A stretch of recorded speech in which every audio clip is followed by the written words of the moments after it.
And we are live here with your host and resident Vikings fan, Isaiah Ashley. He's been a Vikings fan since 1961 when they sprinted on to the Purple Tundra in Minnesota. The Vikings have made a few questionable moves of late, and Isaiah has carefully cultivated his opinions on the moves, lack of free agency signings, and trades they've made over the past few weeks. Isaiah, where do you want to start off with the Vikings' recent transactions? Well, first off, I will get into the details of a transaction which has not taken place yet, but from what my sources are telling me, it's sure to happen. Everson Griffen will be leaving the Minnesota Vikings, whether that be to Seattle or someplace else, who knows. But he's grown dissatisfied with the Minnesota way, and I don't blame him. Rick Spielman has killed any chance the Minnesota Vikings have of competing next year. He has done that through a variety of ways, the lead of which being getting us in a cap situation where we cannot re-sign our defensive general, our team captain, fan favorite Everson Griffen. Everson Griffen has been here since 2010. He was here with us when the Adrian Peterson teams were happening. He was tutored by Jared Allen on the art of the sack, and we are letting him go for nothing. He is leaving in free agency because we cannot afford the contract that he deserves, and I'm devastated by it. But wait, there's more. Linval Joseph, a monstrous physical specimen, standing at 6'4", 340 pounds, one of the biggest nose guards in the NFL, is also leaving us. He has spread his wings and been cut by the Minnesota Vikings and is flying away to somewhere else too. And again, I miss him luck. He was stolen from the Giants early in his career. He is a phenomenal force of nature. He took away the middle. He was part of the Minnesota Vikings' victory over the Saints last year in the playoffs. He's a key part of that, and he is gone. But that is not all. Trey Waynes has departed. He has gone to greener pastures. He is leaving the Minnesota Vikings. One of the fastest men on the planet Earth has left. The defense is ravaged. We have nothing on the defensive side of the ball besides Harrison Smith and Danielle Hunter. And even they may be leaving soon if things keep going the way they are. And finally, the architect of the Minnesota Miracle, Stephon Diggs, who has suffered through the reign of Kirk Cousins long enough. He has demanded a trade and been sent off to Buffalo for draft picks. And I don't care what it is. We could have got 17 first. I still wouldn't be happy with this trade. Stephon Diggs is part of the biggest play in Minnesota Vikings franchise history, which does not involve the missed field goal in the NFC Championship game. Stephon Diggs is what it means to be a Minnesota Viking. He is a winner here, and he couldn't make it work with Cousins.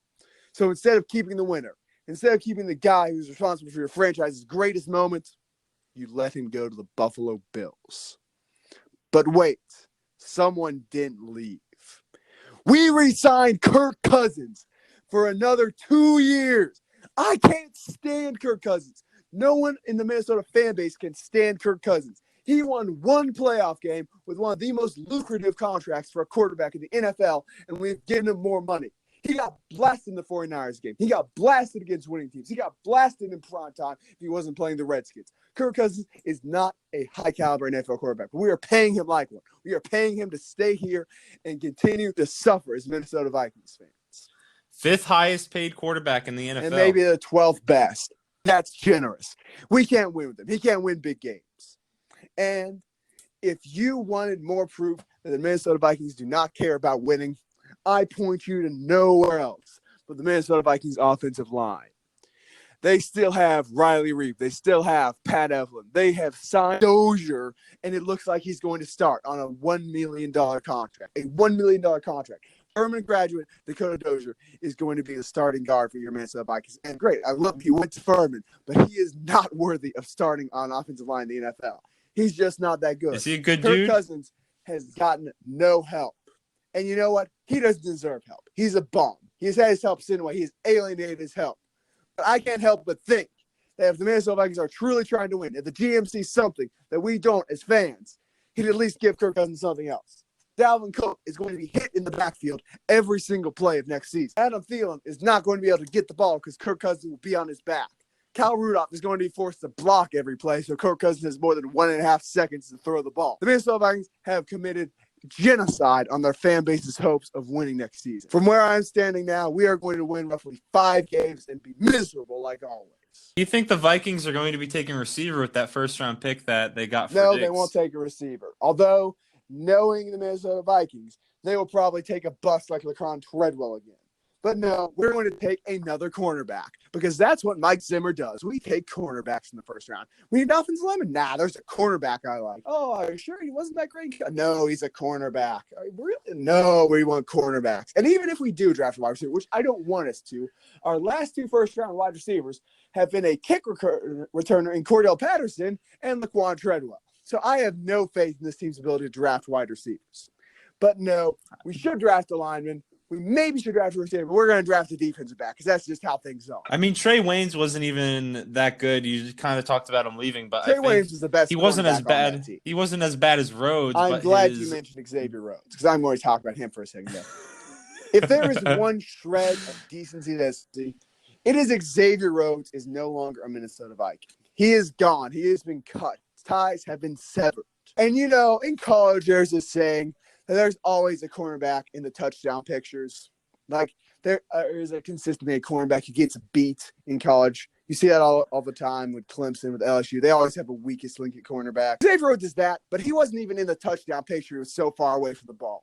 He did not understand the concept of zone defense. And much like Richard Sherman, the older he got, the slower he got. So his body has betrayed him, and he cannot play man as well as he could in his prime. What was the best cornerback in the league had become a laughingstock, a piece of burnt toast. For every game, I knew 1 or 2 times his man was going to be running wide open down the sideline because Xavier Rhodes had gone off on the wrong zone, and Harris Smith was going to have to try and make a tackle to make up for it. He is finally gone. He's ranked 125 in the league, I think. I think in total QBR against him, I think he was ranked 125 out of all cornerbacks, and I think Trey Waynes is around 105. Regardless, Trey Waynes. So they both did really bad. Compensate for the fact that Xavier Rhodes is playing with. He had to be the guy, and I love Trey Waynes, but he is a number 2 cornerback. He cannot be the guy, and he had to be the guy because Xavier Rhodes was on the field. The burnt toast is gone. So if there's one thing I can be happy about, it is that. Do you know if they're going to sign Anthony Harris? I don't know. Frankly, I don't care at this point. I'd rather we just bite the bullet and tank. But we can't because we got too much money invested. We cannot effectively tank, and we have traded away key pieces which make us contenders on the defense end or let key pieces walk. It makes no sense. There's some of the least salary cap in the NFL. It is a sad state of affairs. But again, I say this. I want all the Minnesota fans to hear it. God is dead in Minnesota, and Rick Spielman killed him. Who's Rick Spielman? The Vikings general manager. Oh, okay. Well, you heard it here first, folks. Vikings fans are not happy. The Vikings are not up for a bright future. Any closing words, Isaiah? Tank for Trevor.